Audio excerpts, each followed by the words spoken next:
Um, hello, fair internet.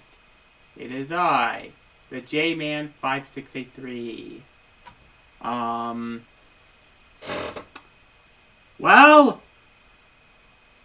Microsoft's announcing some stuff.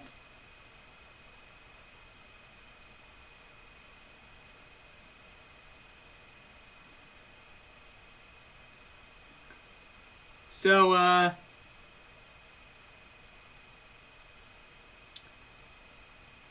if no one's aware, Microsoft is doing their own Nintendo Direct with Blackjack and Bitches. I know the original thing. I'm a Futurama fan myself, but I don't know if I'm allowed to say that on YouTube. Now, what do I have predicted? I don't know. Microsoft's going through some issues lately. Apparently, there's going to be a lot of layoffs and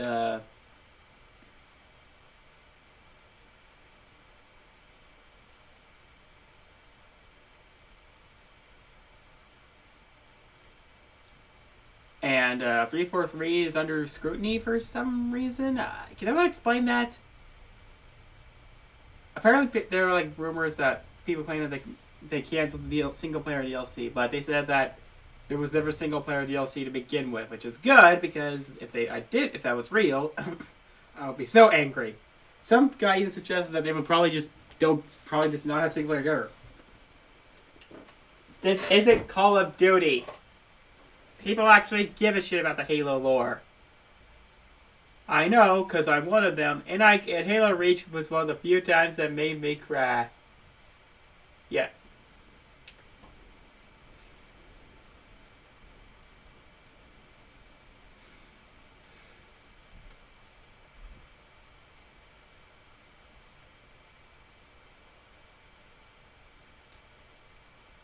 Now I don't know what's gonna happen. My only guess is that they're probably gonna show off. I mean, from the thumbnail, like these guys turned town out. Like I've heard of them. Red Hook, I think it's called. The Red game, whatever it's called, it's that weird vampire game that the Arcane developers are working on. That Dishonored devs are working on. ZeniMax, I mean, probably Halo, Elder Scrolls Online. And, of course, Mojang probably announcing that one Minecraft Legends, I think. It was that weird RCS that they announced.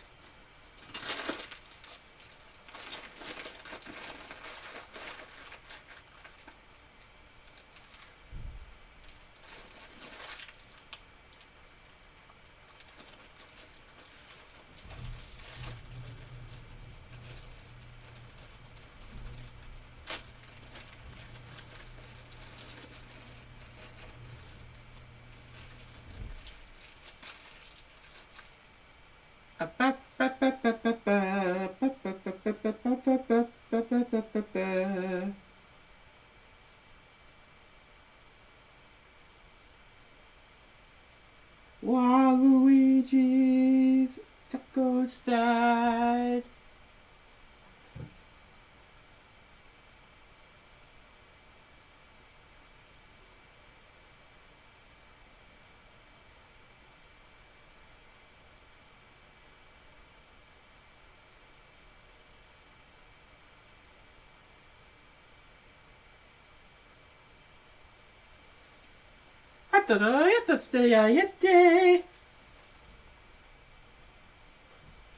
Waluigi's taco style. Will you be Taco King?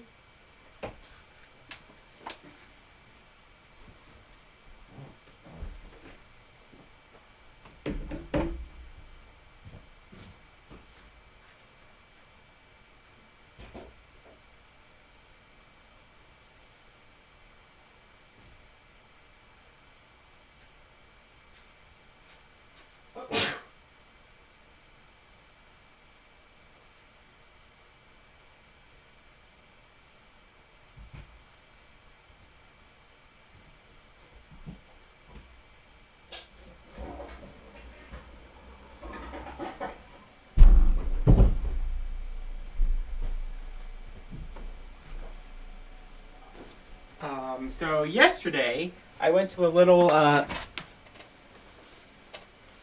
checked out a house that my family might move to in the future, and I'm interested in it, mainly because I'll probably be, like, out of my family's way. Because, like, a smaller house in the back, not really a shed, but I can, probably, my own little kitchen. Finally feel like I'm not living at my family's house. Alright,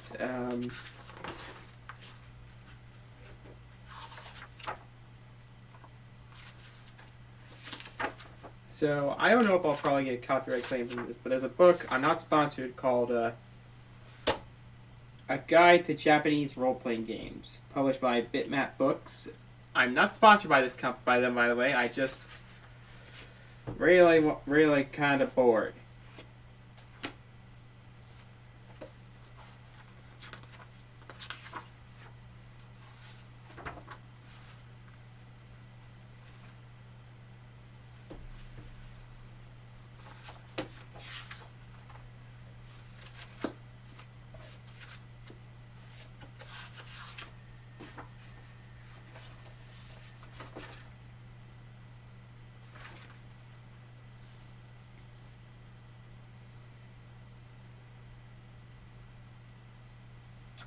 And since Fire Emblem has been out now for a while, yeah, Fire Emblem Engage came out last Friday, and I actually bought the game twice. Basically, I thought that Amazon told me it was going to come by Thursday, by yesterday, but I was not a big fan of it. So I tried buying it at GameStop on last Thursday, but then I picked it up there on Friday. There, I actually bought a Marp and Femcore amiibo because I checked the Amazon prices, and yep, I'm buying those. I really need to do better with my money. Alright, so yes. Fire Emblem series.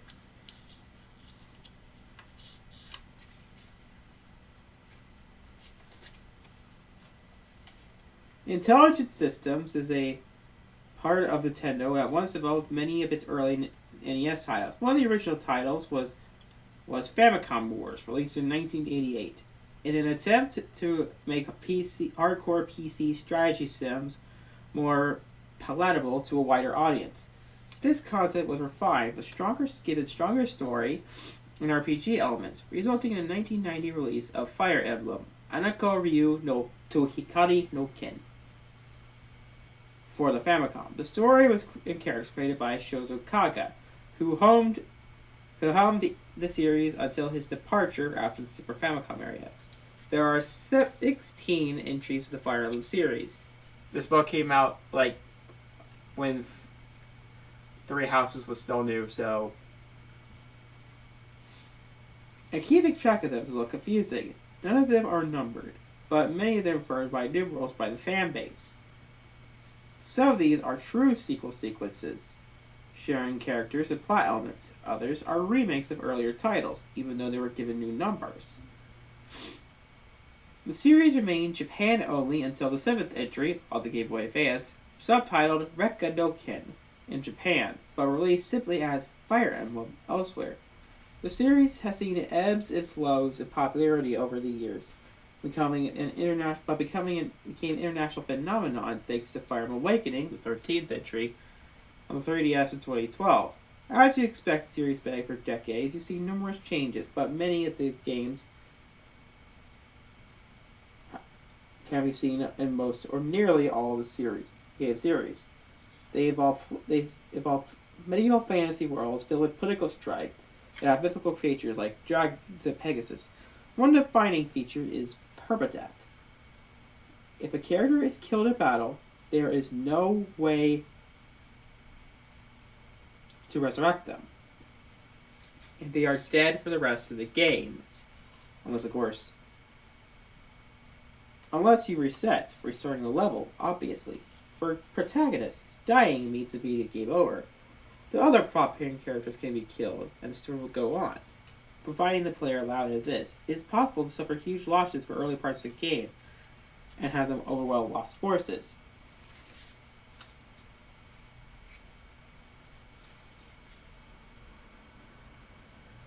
Here on, though new characters can join constantly throughout the story, replacing fallen units if needed, or sitting on the bench otherwise.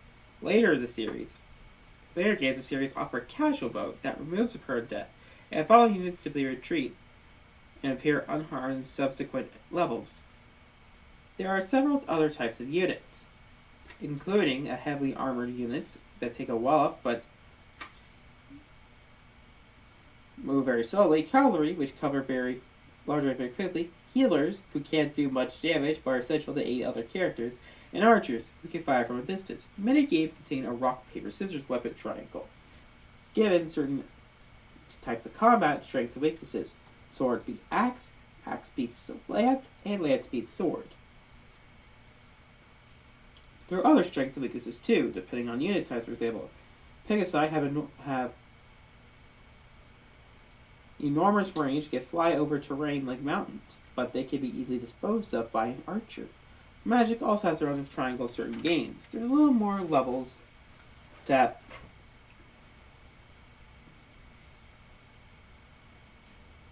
more to levels than just straight combat, as there are towns can be visited to obtain information. Churches can search out.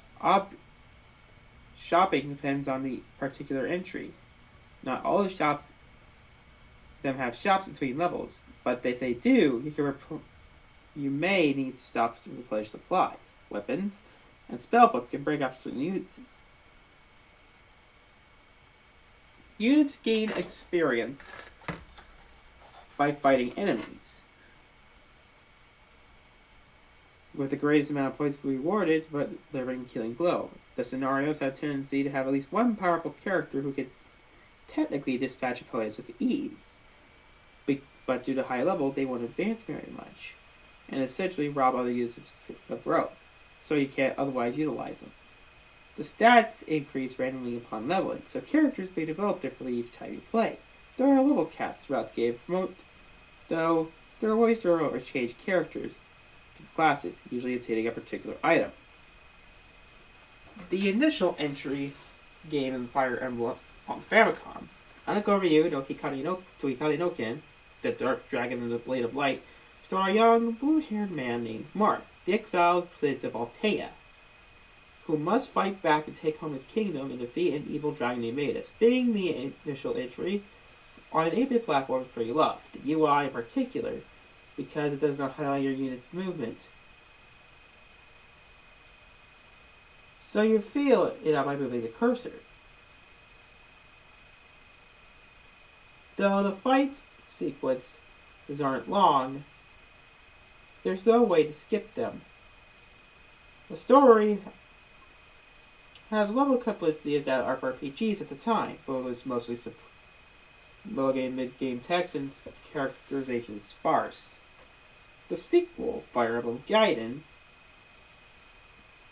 has some of the second installment weirdness that affected franchises of the time. Examples include Castlevania 2 Time's Quest and Zelda 2 The Adventure of Link. Okay, I'm just tying my shoe a little. Oh yeah, side note, so basically I picked it up at GameStop.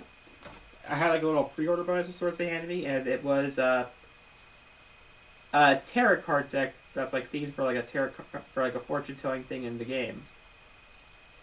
Something I find funny is that Leaf actually is being like shot at by arrows like for his good side, which shows that even the game, that tells me that even the game hates him. I hate Bracia 666 like a lot.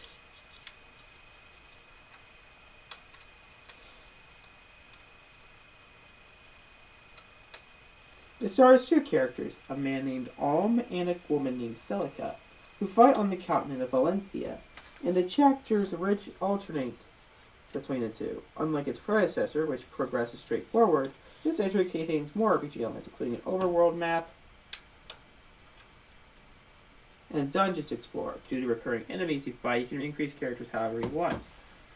which couldn't do in the previous game. For a long time, it was considered a bastard child of the series, since the subsequent entries tossed away these changes. But many more entries have brought them back, and the second game eventually remade on the 3DS under the title Fire Emblem Echoes: Shadows of Lethia. So it retroactively feels less weird. The third entry, Mosho no Nazo, Mr. Diablo, moves the series towards the Super Famicom and continues the adventure of Martha Crew. In addition to this new scenario, it's considered a series of missions that are basically a remake of the first game, using the upgraded visuals and mechanics of it. Due to ROM limitations, some missions and characters had to be cut. But it's good enough that you can play through and understand the game. The fourth game, Seisen no Keifu, gave an illusive shakeup. It stars a new character named Sigurd, the descendant of a hero who defeated evil long ago, and heir to the Holy Blade Tirthing. This game introduces the aforementioned weapon triangle.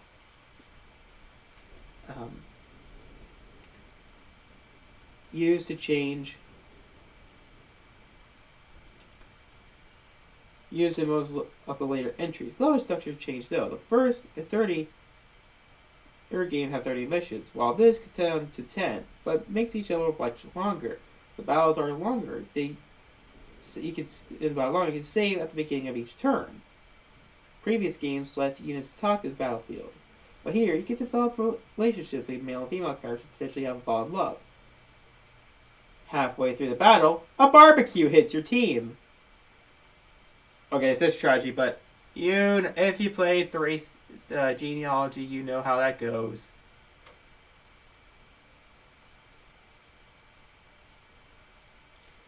Halfway through, as the games get forward, a new generation of grown children shows continue the battle that their parents could not win. The fifth and worst game, Thracia 666, is a side character focusing on Prince Leaf, one of the characters' second generation of the previous game.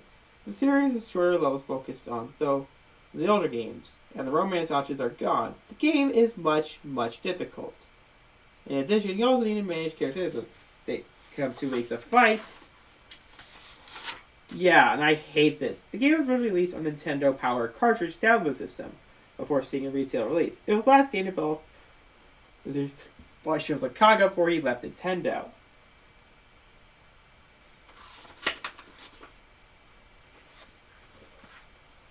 The series then moved to the Game Boy Advance, Futen no Tsurugi, the Binding Blade. Focuses on a red-haired hero named Prince Roy. It's similar to Thracia 666. No, it's not!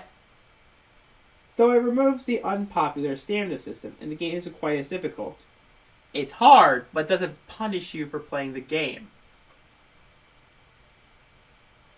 The visuals are a lot better to compensate for a smaller screen. You can suspend progress, but reloading wipes all that out, so that you can't save scum.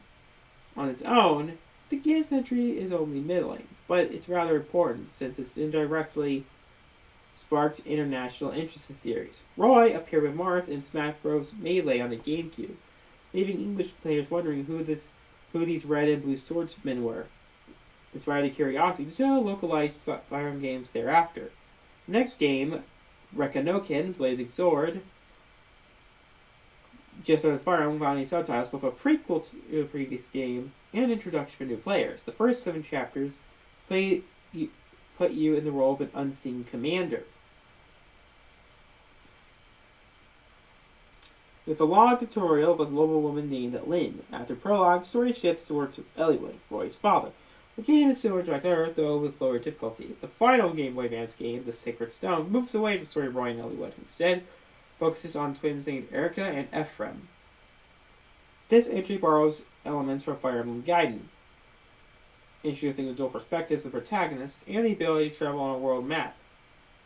And with that, the ability to fight and grind at your leisure. The series returns to consoles with Path of Radiance, focusing on Mercenary Ike. Visuals rendered in polygons, though rather look unimpressive, but the music quality has improved. The biggest change is the introduction of beast-type creatures called Leaf Okay, what? Okay, they're called Lagoos, but that's definitely an error. Which can transform in battle. Leaf is a character, not the name of the species. Though direct sequel, Radiant Dawn, appeared in the late, the story focused on a white-haired maiden named Micaiah before joining up with Ike and crew. The series was made for veterans, as the difficulty is quite high. The international release toned down things a bit, and even added ability to save mid-battle. Next two entries were on DS, both remakes of the titles. Shadow Dragon, a retelling of the first game, finally introduced the English speakers to Martha crew. The mechanics were all updated and matched newer games. And a few prologues were added. These new characters, though their own existence, replaced fallen ones. However, the game is quite ugly and overpowered, and terrible looking CG renders. Some artwork was provided by Masamune Shiro of Ghost in the Shell fame, though this is not used in game. The follow-up, Shin Mosuno Nazo, New Mystery Emblem, is a remake of the third game. The first Super Famicom entry, the one with Volmar, was now released outside Japan. It does introduce few new elements, like the casual mode that gets rid of permadeath, and a My Unit user creator system, and several chapters. The 3DS games were not particularly popular, but Nintendo gave it another go. On the 3DS again, the hero is technically a user-created avatar, My Unit, default name Robin, is protagonist. But the protagonist is actually Chrom, the descendant of Marth. In addition to return to casual mode, you can also venture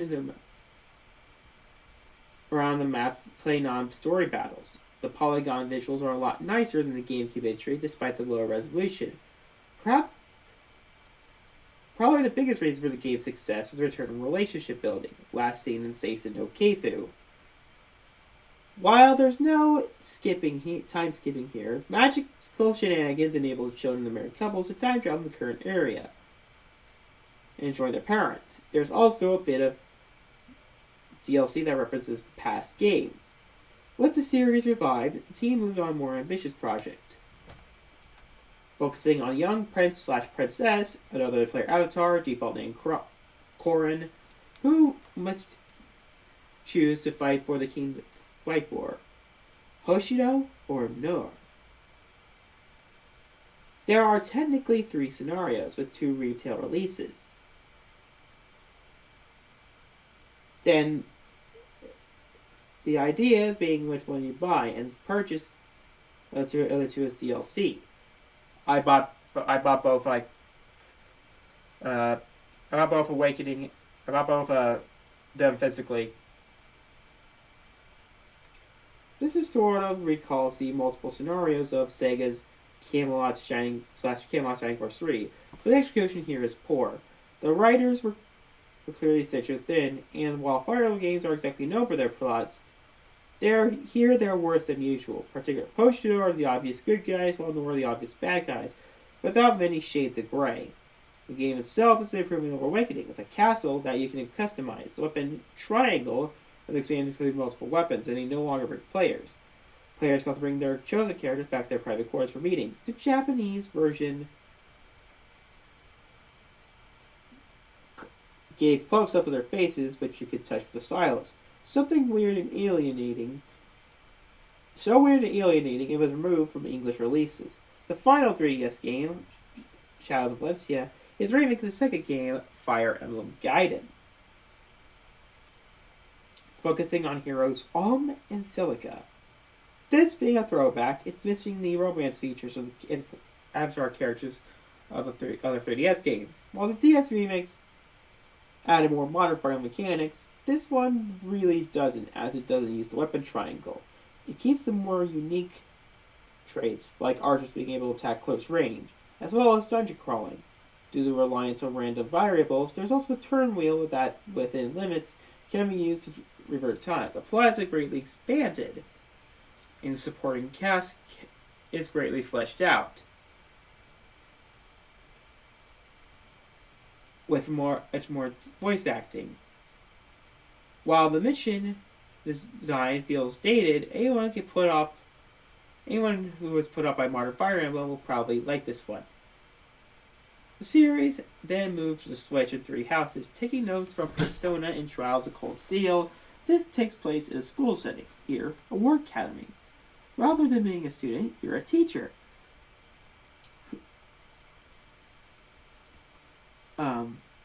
And you can choose how to spend your time around campus, attending activities, or hanging out with students. As the title suggests, there are 3 houses to choose from, each with its own students, and a 4th house obtained its DLC. Since relationship building is focused on the game, more emphasis is placed on the characters here than the other entries. The story includes a time skips to see how the character classmates develop. Due to the social elements, the battles aren't quite as difficult, though some added features include battalions to hire mercenaries that fight alongside the characters. Weapon Triangle is also ditched in favor of other weapon strengths weakness. As usual, these long running series, there's no real best entry, with most coming out of preference. Path of Raid stays an okay through is the best of classic 60-bit games. Path of Raid is generally regarded as the strongest volunteer agent, and 3 houses preferred to have a more gentle, more modern entry. The series has no clear evidence stopping, especially as Nintendo continues to add new characters to the Super Smash Bros. Series. While not officially part of the series, it's also well looking into the Tyrion Saga games. Titles created by Shozo Kaga after leaving Intelligent System and forming his own company, Tyrannog. The first entry released in 2001 on the PlayStation. Almost identical gameplay, same interface, and even the same character artist. It's styled after Fire Emblem Gaiden, with its 2 heroes commanding 2 armies.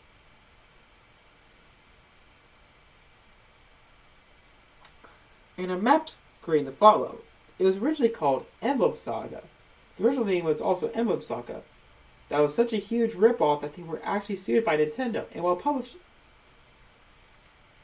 Interbrain was ordered to pay damages, game sales were permitted to continue. In other words, it may as well be considered part of the series due to lineage. The sequel, Berwick Saga, for the PlayStation 2, changes the system so that it feels less like a clone, switching from a square to hexagon series. And yep, that's it. There was one thing they left out called Vestiria Saga. Yeah, there was another Fire Emblem spin-off called Berwick called Vestiria Saga. It was made by Kaga. It came out like literally the last day of 2019. So in other words, the last day of the decade.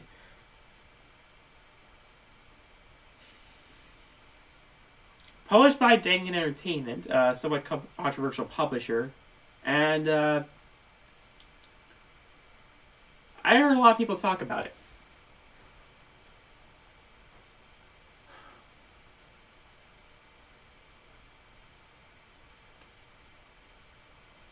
But yeah, I'm very excited for... I love Engage because my problem with Fates, with 3 houses, it's not terrible or anything. It didn't feel like a Fire Emblem game to me. As the book pointed out, it felt more like a Persona game than a Fire Emblem game to me.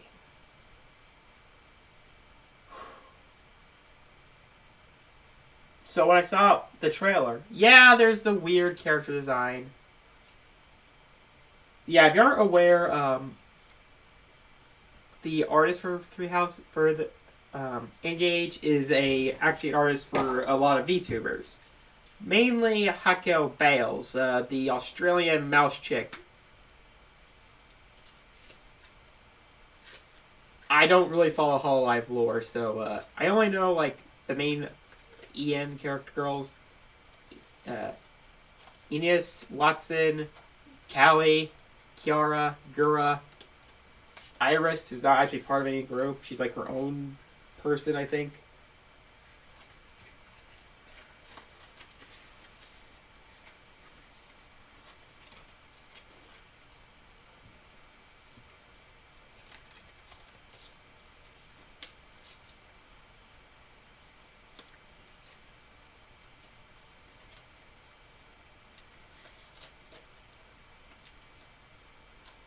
And I only know Bales and Sana, who, to my knowledge, retired, and everyone's still sad about that. She's in space. Or Space Corps. Yeah, I played Portal. I love Space Corps. Space! Space! Get some water!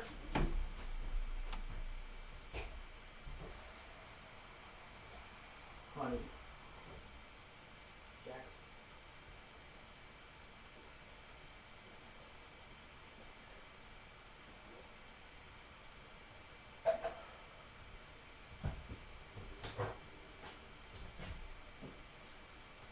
It's a house of day!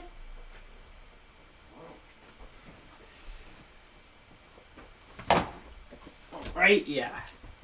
Yeah, I think that's the first time I ever read something since on camera.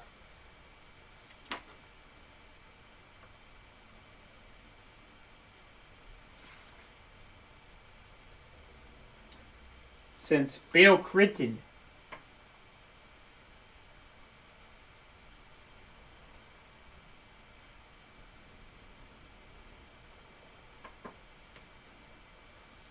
I'd kill you with my nose. Alright, let's...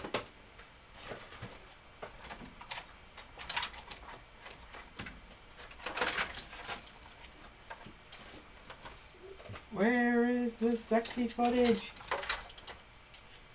That's from the Simpsons Hidden Bread, by the way. These cameras spying on our locker rooms, bathroom, dressing rooms, bathrooms, and locker rooms are forgettable. I speak from here and I say, where is the sexy footage? It's like the... It's like he's still actually asking for the sauce. Alright. Damn, my Wii U gamepad got covered in dust. Alright, let's begin!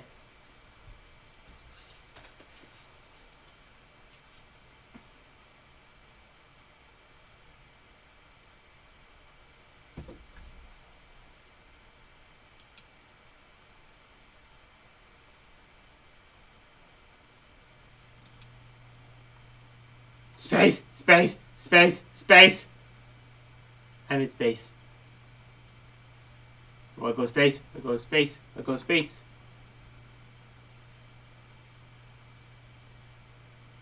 Space! Space! Space!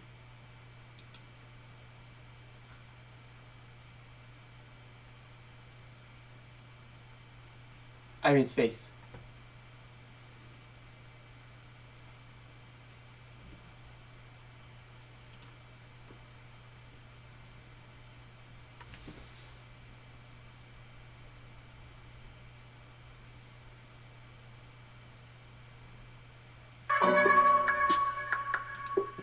Space, space, space, space, space.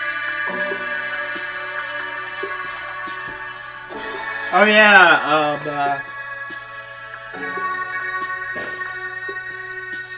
Star Wars,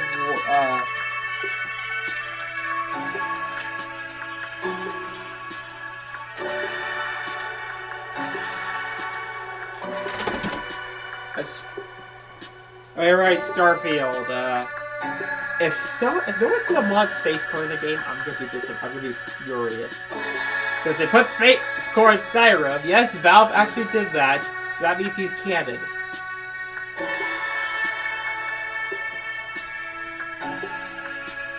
I'm proud of you, son. Dead in space. Yes, now we're family again. I read kind of like a dark fan theory that Space Core was actually a kid that got turned into Space Core through an experiment. I like Space Core. He's my favorite character.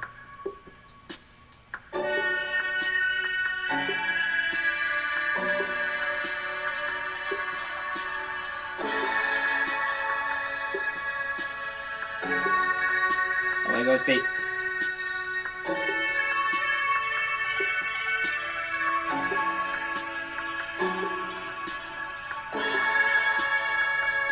Space! Space! Space! Alright. Oh my god. A handful of seconds left. Hopefully my ADHD ass won't, 10, 9, 8, 7, 6, 5, 4, 3, 2, 1.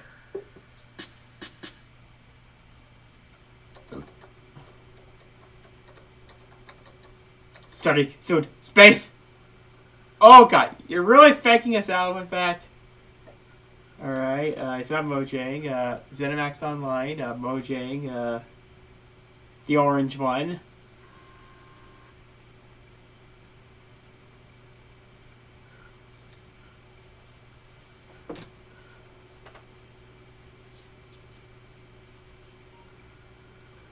Team 10. Oh god. Is Logan Paul making a video game? I mean, he's already under fire for crypto, so,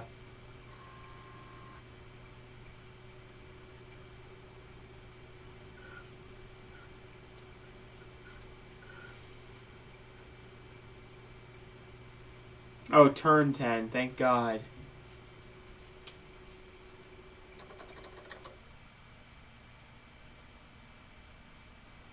Oh, shit.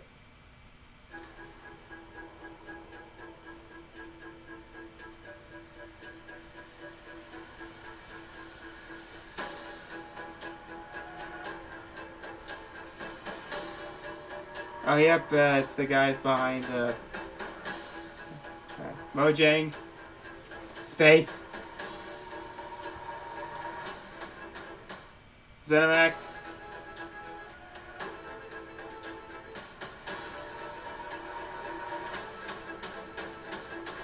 Come on, please, give us,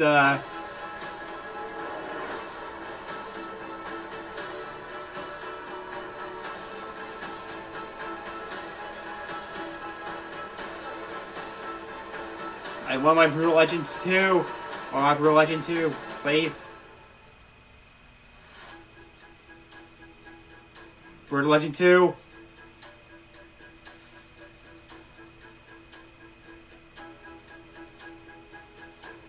Five. I take it that none of them's gonna be Brutal Legends 2. Unless that redacted thing is. Space! Space! Wait, I saw cell shaded. Could that be just in Radio Future? Hello, I'm Dennis Reese, executive producer of Minecraft. So my name is Dennis! Today, we'd like to give you an insider's look at how we're building that cell shading? multiplayer experience for the game. Minecraft Legends. Oh, look at the villager! It introduces epic storytelling, and you can form alliances. Yeah, epic by Minecraft standards. Minecraft mobs to stop the invading piglins. From the Wrath of Dream! It's fan base. Experience together with your friends. It will also feature a PvP gameplay mode where 2 teams with up to 4 players each works to destroy the opponent's team space. So, Team Fortress 2? Play and online matchmaking. In order to create the best possible experience, we partnered with Blackbird Interactive to develop the game. And it's been wonderful to see their commitment and focus on the Minecraft universe. It's so much fun to be working with Mojang Studios on Minecraft Legends. Here at Blackbird Interactive, we have a talented team of developers who are using... Yeah, don't follow Microsoft's like first part because it it was a slow year for Microsoft last year. We only had As Dusk Falls, High on Life, and Grounded. There's some really cool features that make... Yeah, Microsoft was probably trying to do Halo Infinite to take off, and this means that individual players... Yeah, Halo Infinite, cooperate to be successful. Halo show kinda sucked, sort of really tell the to my knowledge. Together because they naturally form roles at the beginning of the game, and as soon as we start, I mean, I thought it was the first. I only watched the first episode. We have our favorite roles, but I didn't hate it like that much. I mean, I do know there were some elements of the show that I thought was just kind of why. Just like it is One minor detail This means that each PvP session is different than the last. was that did they really have to make the Korean character like a criminal? The map is generated. Like there was like some Korean guy and his daughter. They were like You know, that was like part of like a resistant rebellion or something. They might have to make it like In Minecraft Legends, the piglins are an ever-present threat. It's mainly because my girlfriend's half Korean. The piglins are on their own side. They're trying to kill both of you at the same time. Oof. So the opposing team is not the only thing you need to worry about. So they're Switzerland. The piglins. The goblins are the Swiss. In PvP, there's something for everyone. For players who like action, they can go attack the piglins or lay siege to the enemy base. For players who enjoy exploration, they can search the world to find resources for their team, hidden treasure chests, or scout the enemy base. Enemy Gathering base. resources to help the team out, that's super important. But whenever I get into a PvP match, the first thing I try to do is to track down the Regal Tiger. It's my favorite mob to ride because it's really fast, but it's also really cute. For players who like building, you can spend your time building defenses and upgrading your base, because soon enough your enemy will attack, and you need to be ready. So the first thing I do when we start is everyone runs off. I open the map, see where. Oh yeah. Also, first thing I build is what we call. we're gonna be getting upgrade GoldenEye tower, which on allows you to build upgrades. So I in place that Nintendo back 64 Online. away from the enemy. So I really pride myself in making, impenetrable bases. Yes. Since the goal About of I never PvP get is to destroy penetrated the the opposing doorfalls team's down. base, defending your own Like base in is Jman. really important. It's space. You have to start with a lot of walls, a lot of towers, and some gates. After that, you can just add whatever you want, freestyle it a bit. Red spy in the base. Different layers of walls. So my opponents have to find their way through to my base, almost like a maze. And then once those walls are up, I like to actually hide my ice traps behind The my red team spies in the and base? guard. When it comes time to finally take out the other team, my favorite Protect the strategy is to briefcase. We need to forward protect the just briefcase. outside the enemy base. Then Yo, I can little get help the here? strongest mobs I can as Imagine fast there's as a I can and TF2 in start sending them Minecraft. in. I'm pretty sure it I can already smash down exists. the walls, take out their mobs, and claim victory. The real fun of PvP is Yeah, yay! plan, deciding how you think you're going to crush the enemy, and then all of a sudden the hosts tell you, The opposing team just built a redstone launcher. and you're like, I can't do my attack now. I've got to build an anti-siege tower, which is an anti-air tower, to stop the redstone launchers. You just have to be constantly changing your tactics. And So sometimes you're redstone's like, explosive? I know what they're doing. And then you suddenly find out. Dear very God. Resources.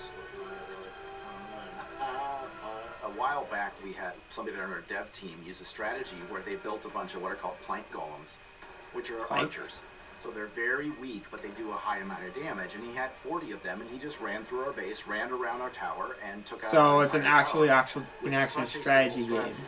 And that's why we still. Yeah, love a lot of playing people claim it, that because Pikmin's an every game RTS. is different. You never know what's going to Um, happen. I always thought of it more as an action game, more like an action platformer. I mean, action puzzle game. Yeah, it's more of an RTS, but.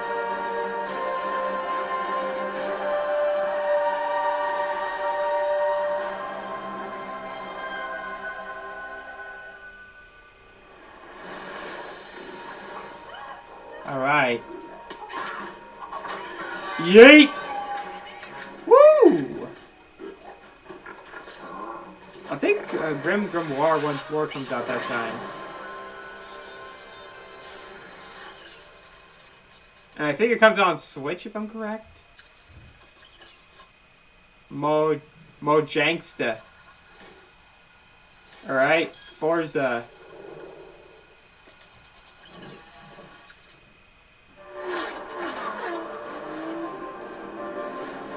I like cars in space. Space car! Hi everyone, I'm Chris Sasaki, and welcome to Turn 10 Studios. The team is hard at work bringing you the next generation of Forza Motorsport, built from the ground up. I thought you to the introduced, Xbox I Series thought you guys console. did Horizon. This is the most technically advanced racing game ever made. Today, I'm joined by some of our amazing team members to show you how we are making it look real, sound real, and feel real. This is Forza Motorsport. Yeah. At least Microsoft has variety when it comes to their games. Yeah, Sony, my biggest gripe, thing I hate about Sony a lot is that At launch, all their Forza games Motorsport play the features same to over me. 500 cars for you to All their collect, major race, first-party and titles customize that they always more like than promote the 800 crap out of. upgrades. Last This of Us, includes Ghost of over Tsushima, 100 new Horizon. motorsport cars, the most They all modern pretty race much cars play the ever same. featured on our roster. Racing I mean, is aside from violent, Ratchet and battle Clank, on the racetrack. The advancements in our physics model are greater than Forza Motorsport 5, yeah, 6, it's and pretty much 7 that's it. combined. This makes our driving experience more fun and rewarding in the way the car accelerates, corners, and brakes. Our materials and shaders are built from the ground up at higher resolutions and optimized for a cutting-edge ray tracing experience. Our paints are sourced using a spectrophotometer to capture multiple data points. I of wish I light didn't get emission an on Xbox surfaces. One. This yields a paint model that has a much more realistic light response across color, metal flake. Oh yeah, apparently the Damage and dirt buildup is unique to each car. It's now Fox contextual News is and mad. more localized. We simulate paint thickness, chipping, and directionality. Dirt accumulation is more realistic. yeah, I'm not gathered more in the big low-pressure on like areas super realistic recesses racing and games for some These reason. innovations tell the I don't story know, it's of just the work you they put just into feel a like race tech and reflects demos, the like marks and battle scars of the them talking about all these overly realistic stuff. I'm like, This is our best sounding Forza Motorsport ever, and the first to be mixed natively for immersive audio formats like Windows Sonic and Dolby Atmos. To create an immersive soundscape, each audio system has been rebuilt from the ground up to deliver a new level of sonic depth and authenticity for our players. Modifying car parts like your exhaust and turbo change the car sounds in Forza Motorsport, just like it would in a real game. what the right? Every car now has a variety of sound possibilities based on the parts you've installed. Hardware accelerated convolution reverb accurately reproduces how sounds in Forza interact within an acoustic space, dynamically adapting to its surroundings and creating a realistic and detailed soundscape.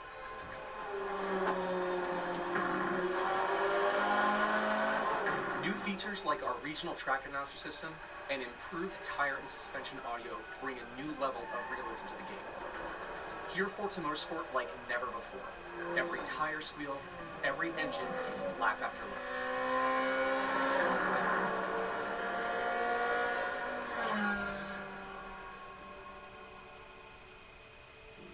Forza Motorsport launches with 20 Oh yeah, driving style breaks too early or too late. You'll get to Shit, that's race my some driving iconic style. fan favorites, I don't break at as well all. as 5 all new to motorsport locations. Yeah, apparently Our for some first in South Africa, Kyalami. Ridge Racer R4 taught me how to drive, like actually in racing. Reference a track, our team comes back with over 3 Yeah, like I said, I always prefer like more over the top racers. Through the power of the Xbox Series consoles, we're able to use this data. If anyone here's to played draw Split 10 times Seconds, more detail. if you don't, it's a hood classic. It's You'll like see lush trees, Michael dense Bay grass, hosting a and race, overgrown made a vegetation, racing game, and it was animated poggers. track life, physically based lighting, Poggers. volumetric fog effects, and a fully procedural cloud system that evolves organically. Tracks look alive, sound alive, and feel alive with cutting-edge visuals and crowds consisting of tens of thousands of fully animated 3D spectators, so you're always immersed in the pure spectacle. Yes, because older games Motorsport, all had dynamic time of day with weather, background PNGs where no 2 laps and ever equal the JPEGs. same. Meanwhile, dynamic track temperatures, wet driving surfaces, and rubbering in ensure that no 2 laps ever play the same. I love the detail our talented team of artists have built into Kylan. Oh yeah, fun fact, these guys are working on the Fable reboot. Fast forward to night, and the Oh vista wait, is that's truly breathtaking. Playground Games. I think that's the You one can they're see working on the it. distant light glows of the city look beautiful. Is there gonna be Hot Wheels DLC? The Kyalami logo itself creates visual impact. Because no Hot Wheels, no buy. Ray trace global illumination, which simulates how hundreds of thousands of light rays accumulate color as they bounce between surfaces. We're rendering all our environments in 4K at 60 FPS with real-time ray tracing on track to create true-to-life reflections on all smooth mirror and flat glass surfaces.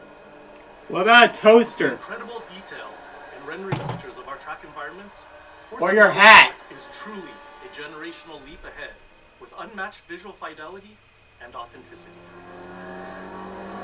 I mean, the game looks fine, but I'm not really big on realism and stuff. I like. Is back, and it's our most comprehensive game ever. with over 500 cars and 20 environments, with more new race cars than ever before. You can experience all of this in our incredible new online racing mode and in our all-new car-building focused single-player career. We cannot wait for you to get your hands on this incredible game.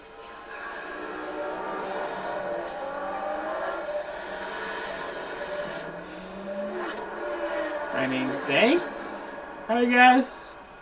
Forza.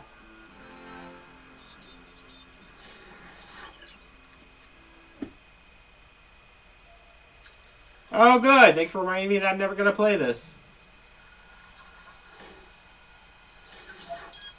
Oh, the mystery. Please tell me. Oh, what the? Yep, that's me. And you're probably wondering how I got into this place. Well, it's pretty standard. Check this out. Music player in my chest. It's powering up my new robot arm. It's making everything sync up with the beat. Let's rock. This is awesome.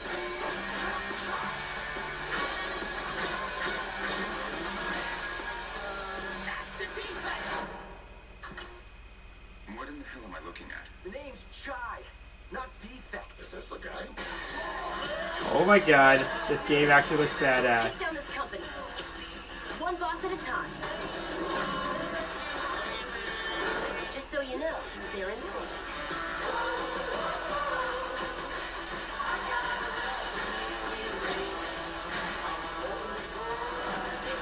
Evil Within, seriously. And Naturally. And, Hi-Fi Rush. Rockstar. Future Rockstar.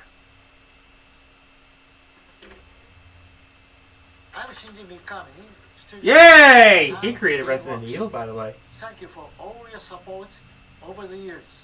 And I'm John Johannes, director on Hi-Fi Yeah, Flaw. Have it like Chill out. It'll be fine. He's like, I'm sick of making spoopy shit. まあね、このゲームを僕が作ってたら、 Yeah. 全 Yeah. 然 He's like, yeah, I'm. だけどこういうゲームがね、生まれて本当に良かったね。 Yeah, I saw Devil May Cry. I thought, hey, Capcom, I'm gonna copy you now. Bye. So everyone thinks of us as putting out horror games like The Evil Within or spooky games like Ghostwire Tokyo, but this is clearly something totally different.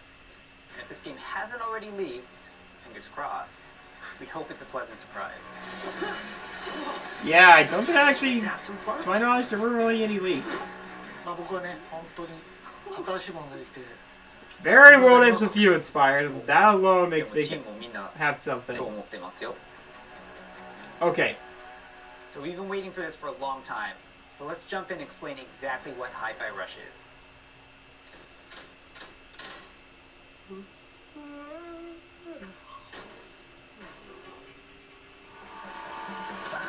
Hi-Fi Rush is a rhythm action game. So it's a bit of a twist on your traditional action game. Here, your moves and attacks help create a living soundtrack. That means all your flashy moves, stylish and devastating combos add a layer to the music. The more you flow with the beat, the better you can connect your attacks and abilities. You are in total control during combat, but everything you do syncs up like an awesome music video. That's Hi-Fi Rush. You play as Chai, a wannabe rock star, victim of a weird corporate experiment that lets him sense the rhythm of the entire world pulsing to the game's soundtrack.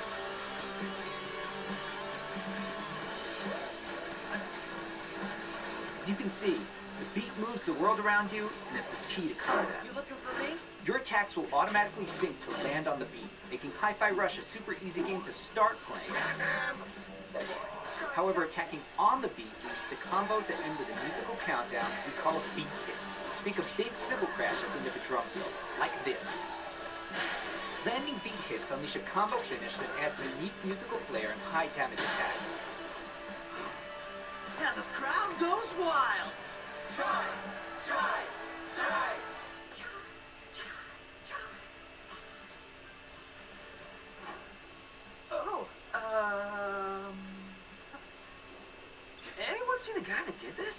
Is that Yuri Lowenthal? Because I swear I know that voice. How about we see it all in action? Bring it on.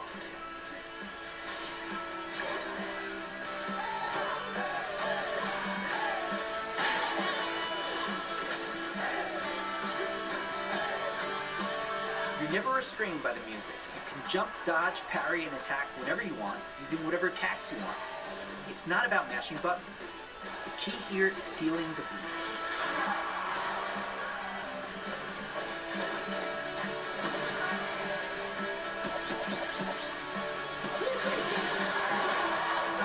Your progress isn't blocked by missing the beat, but you get rewarded musically and mechanically for staying in rhythm.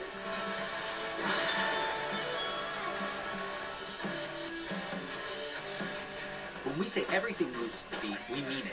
Enemy attacks, cutscenes, dangerous obstacles, you name it. It all syncs to the music, creating an ongoing jam session of a game. To help out is 808, your robot cat companion who literally hovers over your shoulder and helps you find that rhythm. But we also have visual guides to help you even more.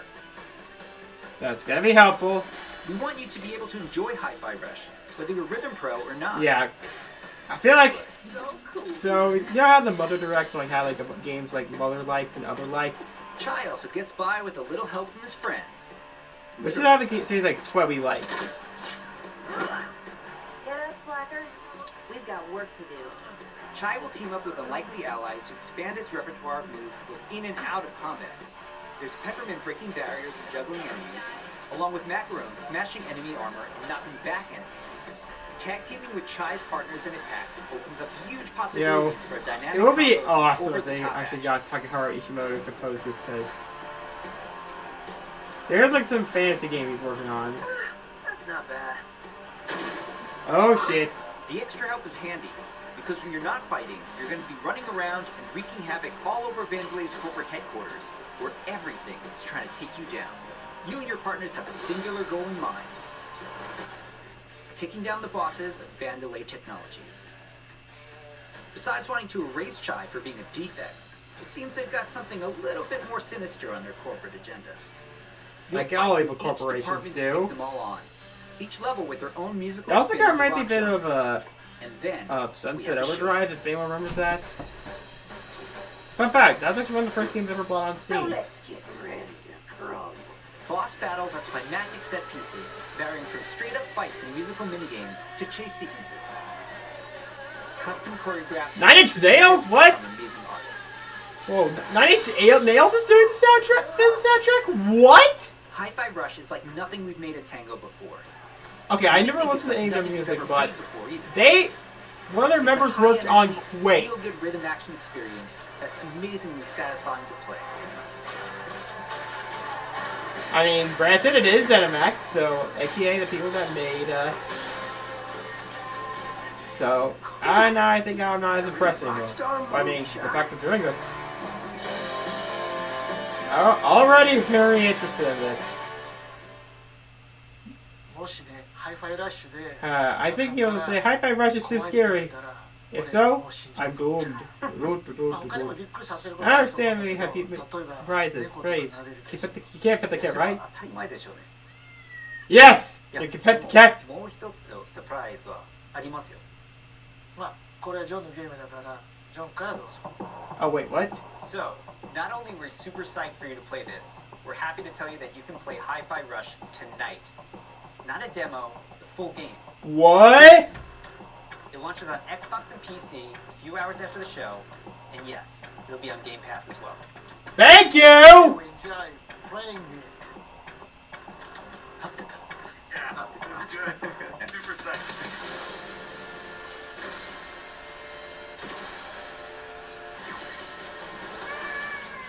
You looking for me?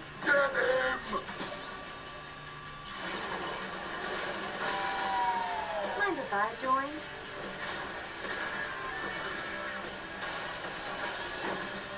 Does that mean I have to fight? I believe it does, sir. How about... Yeah, I bought an Xbox One last year. This is. And now I kind of wish I didn't, so I just got Series X. But even then, where the hell am I going to put that thing? Here's your Project Armstrong pass. And welcome to Vanderbilt campus.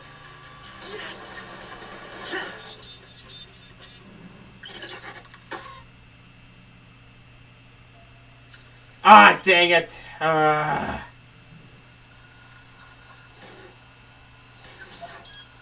God.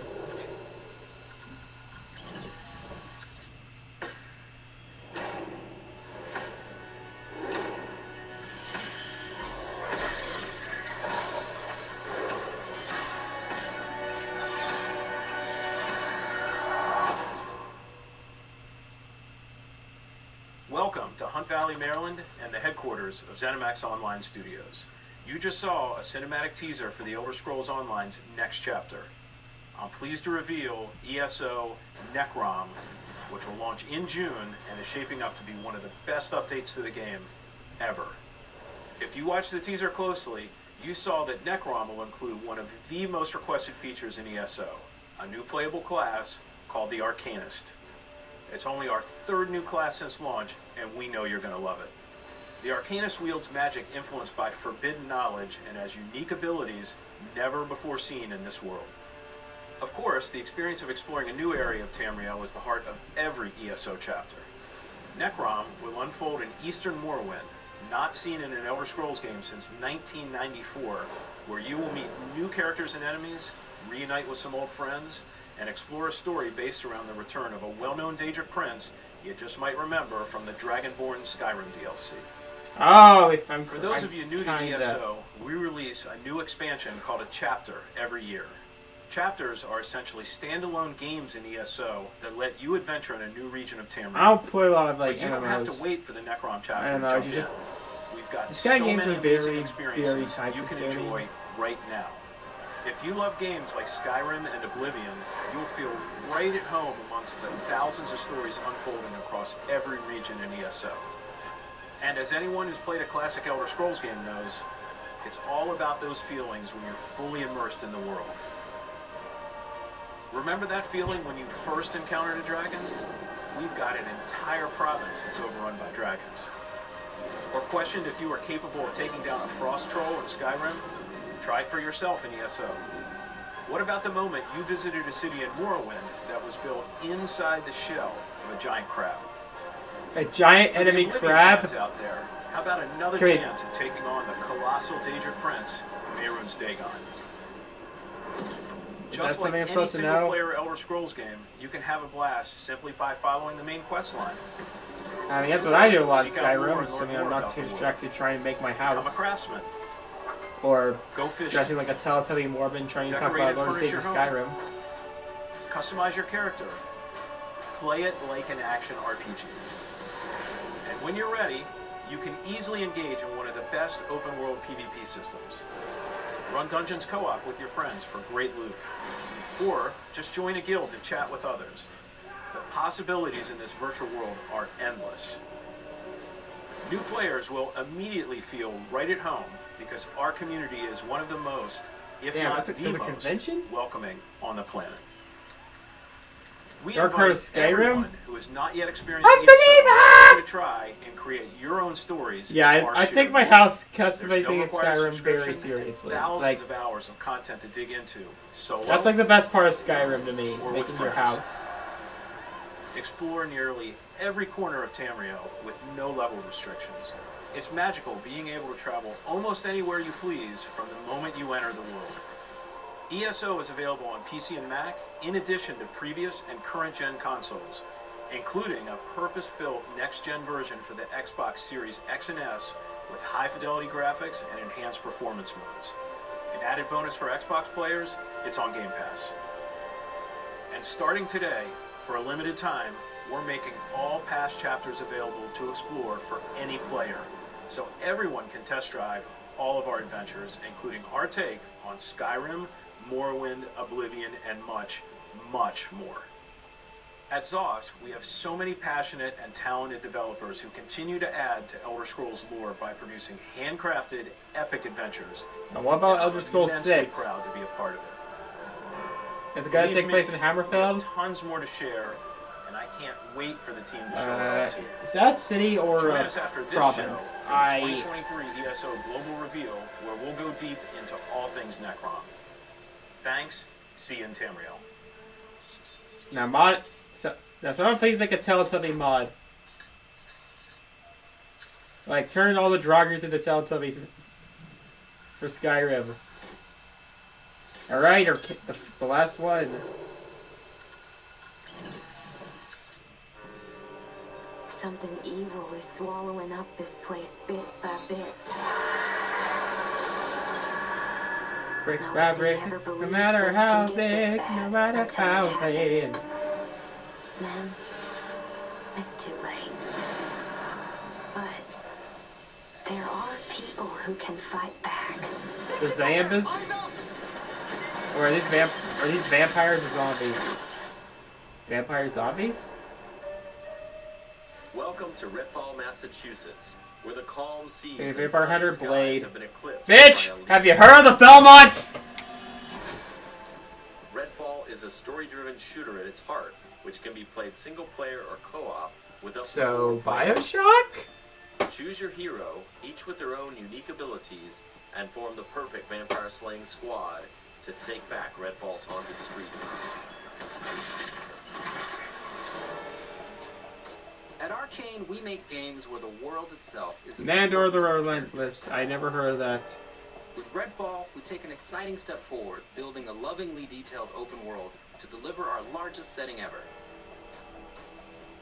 Every inch of our open world is carefully handcrafted and packed with environmental storytelling. Explore the streets of a quaint island town, from the once bustling downtown Oh, so to it's the different haunted from quaint forest, mountain to town. the decimated seaside boardwalk and gorgeously detailed landmarks. But it's not all danger all the time. There are safe places on the island where you can rest up, chat with survivors, and resupply. Here we're at the fire station, one of your home bases. This is one place you'll receive missions from survivors. There's something I need you to do. The old lighthouse in the bay. It's been used for over a century to keep boats away from the coastline. If we turn it back on, it's a warning to anyone trying to come to Redfall right now. Easy, right? Well, the lighthouse keeper's a real asshole. Joined up with those... Like everyone these took the damn days. lamp with him. Go on, Bird. Bird. Here's a vampire known as the Shroud. Shrouds blanket the area in darkness, disorienting their prey. They hurl lethal projectiles and can even shift through the floor to avoid damage. Damage?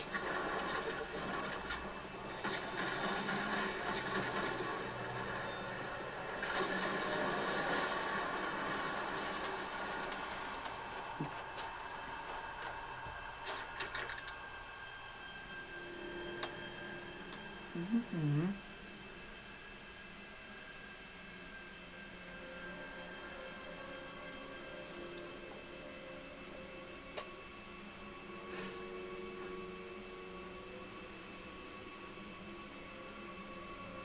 Oh God.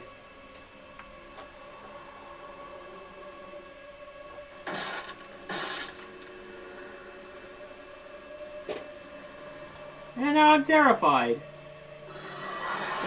Yep. Yes. Something I need to point out to everybody. I hate jump scares. And just... I don't play horror games. I hate getting scared and spooked. I feel like that it might give me a heart attack one day for some reason.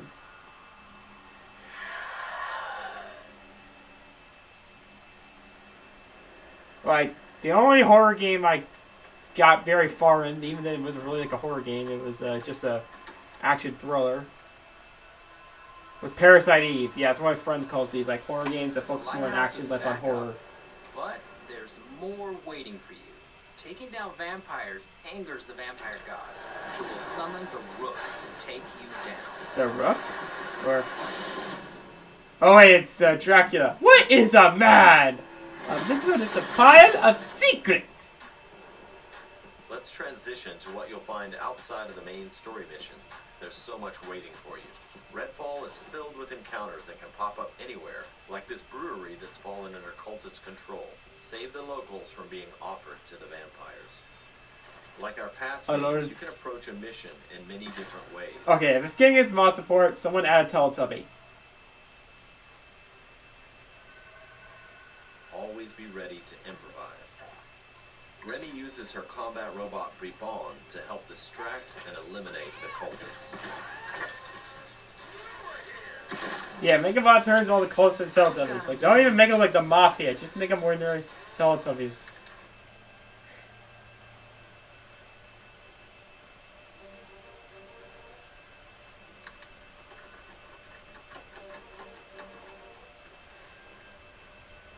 Pepper died.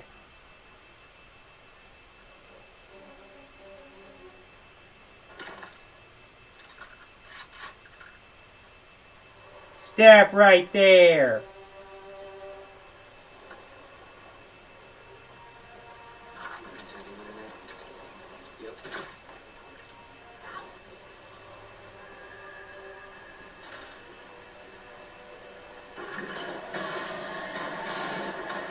Huh, that one didn't scare me that time.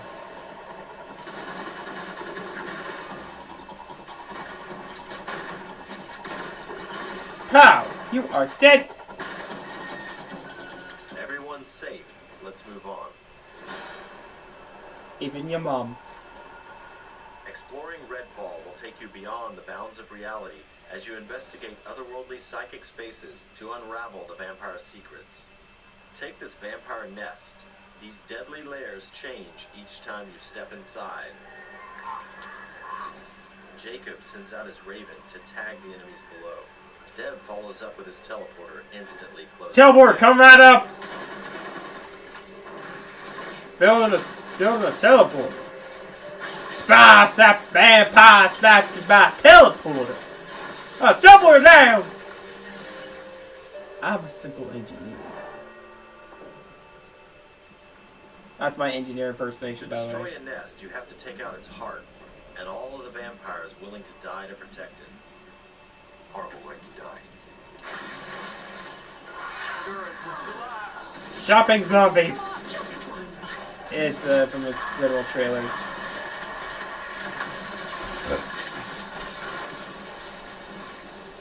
I kind of want to make something in a similar vein that for some reason. What just happened? Now escape the nest before it comes crashing down. It'll collapse any second.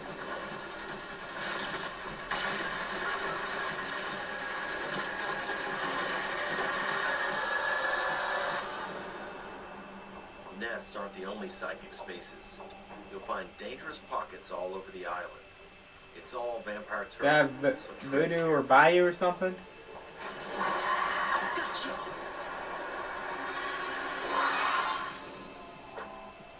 Redfall won't truly be safe until the vampires Living are Dead wiped Girl, from I wonder what that is Outside like. the main story, another one of your missions is to take back Redfall neighborhood by neighborhood. Find safe houses hidden all over the island, and then work your way up to the vampire controlling the neighborhood. To reclaim this neighborhood, you'll have to So is this like Left 4 Dead? called the Psycho. Oh, vampires? Whether So you Back 4 Blood look good? friends, each hero can take on any situation. Each brings powerful, unique abilities to the fight, and the upgrades you choose change how they play. Here, Layla's lift. Yeah, Left 4 Dead 2 is like the greatest zombie game ever for made. airborne attacks. Upgrade Layla's Nah, umbrella to ability fries, with bullet hail orange soda, to no absorb ice, enemy bullets piece and of hot remove apple energy. pie, barbecue bacon burger.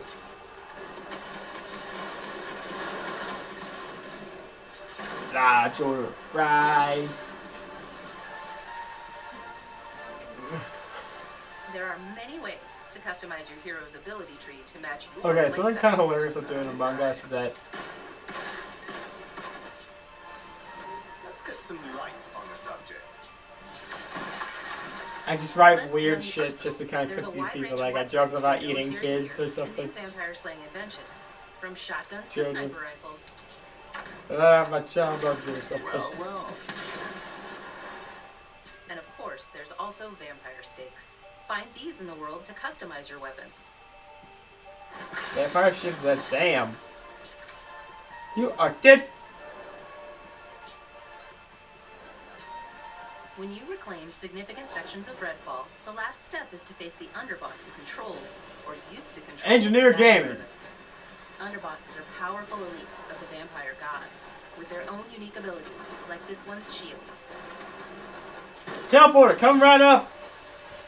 Hey, there's a spy over here. Prove yourself against the underboss, you'll receive a key of sorts.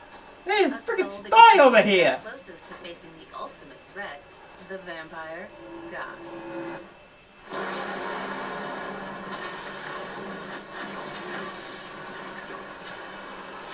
Hey, there's a vampire over here. Thank you for visiting Redfall. And thank you for all the support you've shown Arcane throughout the years. We sometimes joke that our games can be tough to define. The one thing that's consistent? We make the kinds of games we love to play. And that's how Redfall was born. We blended everything we love here at Arcane Austin. Immersive open worlds, unique and customizable heroes, RPG and FPS gameplay. And of course, our signature storytelling and rich world building. Along with our spin on one of the most classic monsters of all time. Vampires. It's been amazing to see how all of us have pulled together to deliver our vision for something new. Redfall is the biggest, most ambitious game we have ever made. Our teams dove head first into this new opportunity, and we can't wait for you to experience Redfall for yourself. Thankfully, you won't have to wait too much longer. Redfall's coming on May 2nd. Thank you again for joining us. And we'll see you soon in Redfall. Alrighty then, that's gonna be epic. Dead, fight.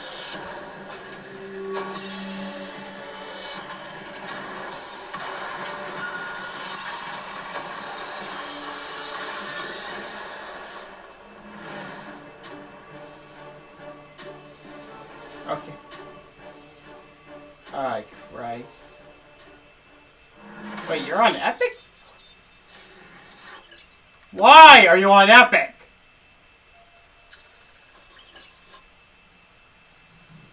And,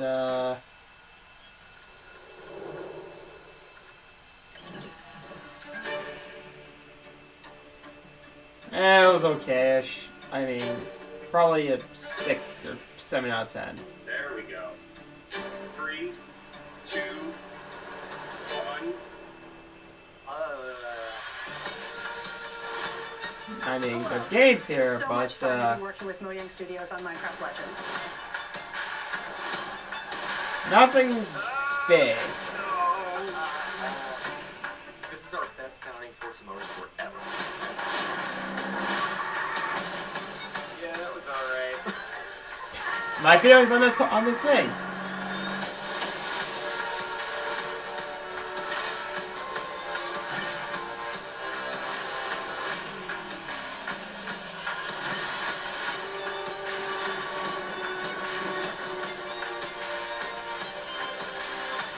Thanks, and see you in Tamriel.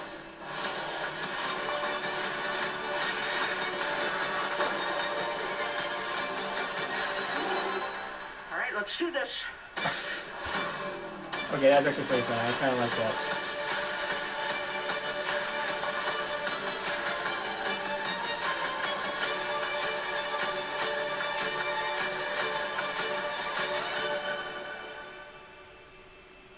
Okay, well,